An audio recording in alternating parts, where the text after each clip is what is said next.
സുലേഖ കിഴക്കേക്കോട്ടയിലാണെന്നാണ് ഞാൻ മനസ്സിലാക്കുന്നത്. Good morning Sulekha. Good morning Kavya. എങ്ങനെയുണ്ട് ഇക്കൊല്ലത്തെ ആറ്റുകാൽ പൊങ്കാല?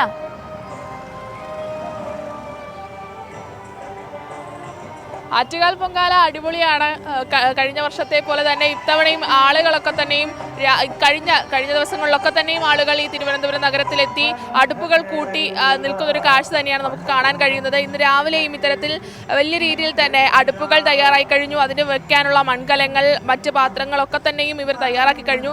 ഇനി നിവേദ്യത്തിനുള്ളൊരു കാത്തിരിപ്പാണ് ഇവർ നടത്തുന്നത്. അതിന് മുന്നോടിയായി ഇപ്പോൾ ഈ പായസമായാലും ഇത്തരത്തിൽ വയണപ്പമായാലും അതൊക്കെ തയ്യാറാക്കുന്ന തിരക്കിൽ തന്നെയാണ് ആളുകൾ ഉള്ളത് എന്നുള്ളത് തന്നെയാണ്. എന്തായാലും നേരത്തെ മാനസയും ബിജിനുമൊക്കെ സൂചിപ്പിച്ചതുപോലെ തന്നെ ആളുകളൊക്കെ തന്നെയും ഈ ആറ്റുകാൽ പൊങ്കാലയ്ക്ക് തയ്യാറായി കഴിഞ്ഞു. ഇതിൽ ദേവിക്ക് ഇഷ്ടമുള്ള ആഹാരം എന്ന രീതിയിൽ, ഇഷ്ടമുള്ള ഒരു പ്രാർത്ഥന എന്ന രീതിയിലാണ് ഇത്തരത്തിൽ എല്ലാ ഭക്തജനങ്ങളും ഇത്തരത്തിൽ വയണപ്പമായാലും മണ്ടപ്പുറ്റായാലും അങ്ങനെ ഓരോന്നും ദേവിക്ക് ഇഷ്ടമുള്ളത് എന്നുള്ള ഒരു സങ്കല്പത്തിലാണ് നിവേദ്യം നടത്തുന്നത്. ഇനി 10:15 പണ്ടാരടുപ്പിൽ അടുപ്പ് വെട്ടി ചടങ്ങിന് ശേഷം പണ്ടാരടുപ്പിൽ തീ പകരുന്നതോടുകൂടി ഇവിടെ തിരുവനന്തപുരം നഗരമാകെ ഈ ഒരു യാഗശാലയാകുന്ന ഒരു കാഴ്ചയ്ക്കാണ് നമ്മൾ സാക്ഷ്യം വഹിക്കുന്നത്. അമ്മ എവിടുന്നാ വരുന്നേ? കിളിമാനൂരിന്ന്. എപ്പോ എത്തി? 3 മണിയായപ്പോൾ ഇവിടെ എത്തി. അടുപ്പൊക്കെ കിട്ടിയായിരുന്നോ? കിട്ടി. നേരത്തെ ബുക്ക് ചെയ്തോ? അല്ല, ഇവിടെ വന്നിട്ടാണ് വാങ്ങിച്ചത്. എന്തൊക്കെയാ ഇന്ന് ദേവിക്ക് അർപ്പിക്കുന്നേ? പൊങ്കാല, നമ്മുടെ വെള്ള പൊങ്കാല, പിന്നെ പായസം ഉണ്ട്. ഇതെല്ലാം ഒരു 6-7 അടുപ്പുണ്ട്. 6-7 അടുപ്പുണ്ടല്ലേ? അടിപൊളിയല്ലേ? എല്ലാ വർഷവും വരാറുണ്ടോ? ഇപ്പൊ 2 വർഷം കൊണ്ട് കാല് വയ്യാത്തത് കൊണ്ട് വന്നില്ല. അതിനുശേഷം വീണ്ടും ക്ഷേത്രത്തിൽ പോകുന്നുണ്ടോ? ഇവിടുന്ന് അങ്ങ് വരെ നടന്നു പോകാൻ ആരും ബുദ്ധിമുട്ടാണ്. രാവിലെ എങ്ങനെയാ വന്നത്? ബസ്സിനാണോ? ബസ്സിന്. അല്ല, ആറ്റങ്ങൽ വന്ന് അതുവരെ ആട്ടോയിൽ വന്ന് അതിനുശേഷം ബസ്സിൽ. തീർച്ചയായും കാവ്യ, ഇവരൊക്കെ രാവിലെ എത്തിയതാണ്, രാവിലെ പുലർച്ചയ്ക്ക് എത്തിയതാണ്. ഇതിന് പുറമെ നേരത്തെ മാനസ് സൂചിപ്പിച്ചതുപോലെ തന്നെ കോഴിക്കോട് നിന്നും മലപ്പുറത്തും കണ്ണൂരിൽ നിന്നുമൊക്കെ ആളുകൾ ഈ തിരുവനന്തപുരത്ത് ആറ്റുകാൽ പൊങ്കാല പ്രമാണിച്ചെത്തുന്നുണ്ട്. അതായത് സംസ്ഥാനത്തിന് നാനാതുറകളിൽ നിന്നും ഈ ആളുകളൊക്കെ തന്നെ ഈ ആറ്റുകാൽ പൊങ്കാലയ്ക്ക് വേണ്ടി തിരുവനന്തപുരം നഗരത്തിൽ എത്തിയിട്ടുണ്ട് എന്നത് തന്നെയാണ് നമുക്ക് ഈ ദൃശ്യങ്ങളിൽ കാണാം.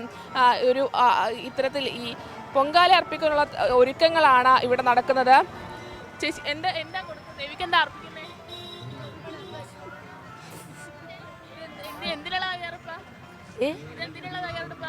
തെരളി ഉണ്ടാക്കാൻ. വേറെ എന്തൊക്കെയാ കൊടുക്കുന്നത്? മണ്ടപ്പുറ്റ്, പായസം. എല്ലാ വർഷവും ഇടാറുണ്ടോ? എല്ലാ വർഷവും ഇടാറുണ്ട്. എപ്പോ എത്തി? 4 മണിക്ക് എത്തി. 4 മണിക്ക് എത്തി. അടുപ്പൊക്കെ ഇടാൻ സ്ഥലം കിട്ടിയായിരുന്നോ? കിട്ടി. നേരത്തെ എത്തി.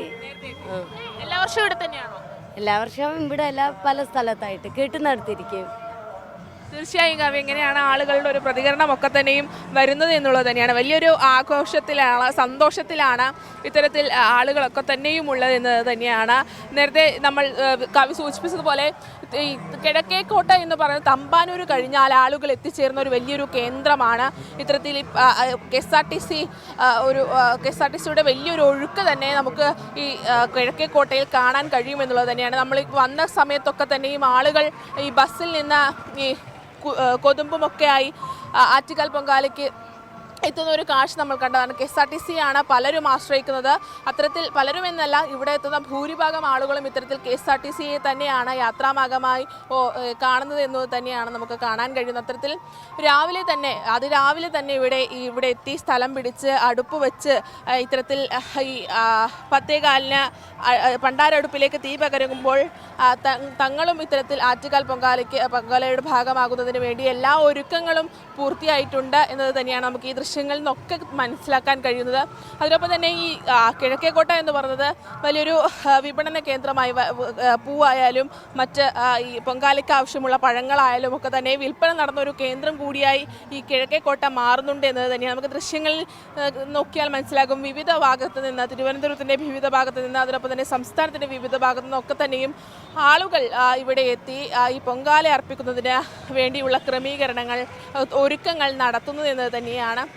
നമുക്കറിയാം, ഈ കിഴക്കേക്കോട്ടയിലാണ് ഈ പത്മനാഭസ്വാമി ക്ഷേത്രം. ഈ ക്ഷേത്രത്തിനോടനുബന്ധിച്ചുകൊണ്ടും ഇത്തരത്തിലുള്ള പൗരസമിതികൾ, അതിനൊപ്പം തന്നെ മറ്റ് ആളുകളൊക്കെ തന്നെയും മെഡിക്കൽ സംഘങ്ങളൊക്കെ തന്നെയും ഇവിടെയുണ്ട്.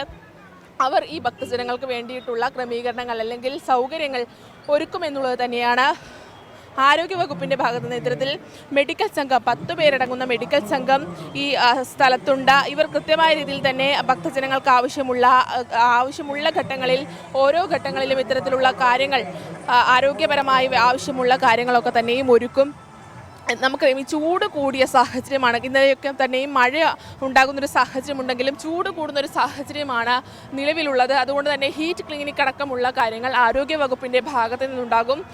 അതിനൊപ്പം തന്നെ വെള്ളമായാലും മറ്റ് ഭക്ഷണമായാലും ഒക്കെ തന്നെയും വലിയ രീതിയിലുള്ള ശുചിത്വവും അതിനൊപ്പം തന്നെ ഇത്തരത്തിൽ ഈ പ്ലാസ്റ്റിക്കുകളൊക്കെ തന്നെയും ഒഴിവാക്കിക്കൊണ്ടുള്ള ഒരു വിതരണമായിരിക്കും ഇവിടെ ഉണ്ടാവുക എന്നത് തന്നെയാണ് മുഖ്യമന്ത്രിയുടെ നേതൃത്വത്തിലടക്കം വിളിച്ച യോഗത്തിൽ ഇത് കൃത്യമായി തന്നെ നിർദ്ദേശിച്ചിട്ടുണ്ട്. അതായത് ശുചിത്വ മിഷൻ ഹരിത കേരള മിഷന്റെ ഭാഗമായി ഇത്തരത്തിൽ പ്ലാസ്റ്റിക്കുകൾ പൂർണ്ണമായും ഒഴിവാക്കിക്കൊണ്ടുള്ള ഹരിത പൊങ്കാലയായിരിക്കും ഇപ്രാവശ്യം നടക്കുക എന്നത്. കഴിഞ്ഞ പ്രാവശ്യങ്ങളൊക്കെ തന്നെയും ഇത്തരത്തിലുള്ള ഗ്രീൻ പ്രോട്ടോകോൾ പൊങ്കാലയുടെ ഭാഗമായി നടപ്പിലാക്കിയിരുന്നു. പക്ഷേ ആ സമയത്തിലൊക്കെ തന്നെയും ഒറ്റത്തവണ ഉപയോഗിക്കാൻ കഴിയുന്ന പേപ്പർ ഗ്ലാസുകളും പേപ്പർ പ്ലേറ്റുകളും ഒക്കെ തന്നെയും ഈ ഭക്ഷണ വിതരണത്തിനായി ഉപയോഗിച്ചിട്ടുണ്ട്. പക്ഷേ ഇത്തവണത്തെ ഭക്ഷണ വിതരണം അത് പൂർണ്ണമായും സ്റ്റീൽ പാത്രവും സ്റ്റീൽ ഗ്ലാസും ഉപയോഗിച്ചാകണമെന്നതാണ് ഇത്തവണത്തെ നിർദ്ദേശം.